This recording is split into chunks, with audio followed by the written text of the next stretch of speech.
इथे एक breaking news येते। पाकिस्तानचे लष्कर प्रमुख फील्ड मार्शल असीम मुनीर यांची चीफ ऑफ डिफेन्स फोर्सेस म्हणून नियुक्ती करण्यात आली आहे। पाकिस्तानचे राष्ट्रपती आसिफ अली जरदारी यांनी पंतप्रधान शहबाज शरीफ यांनी सादर केलेल्या शिफारस पत्राला मंजुरी दिली।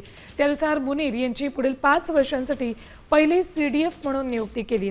असीम मुनीर यांची नोव्हेंबर 2022 मध्ये लष्कर प्रमुख म्हणून नियुक्ती झाली होती आणि 2024 मध्ये त्यांचा कार्यकाळ 5 वर्षांपर्यंत वाढवण्यात आला।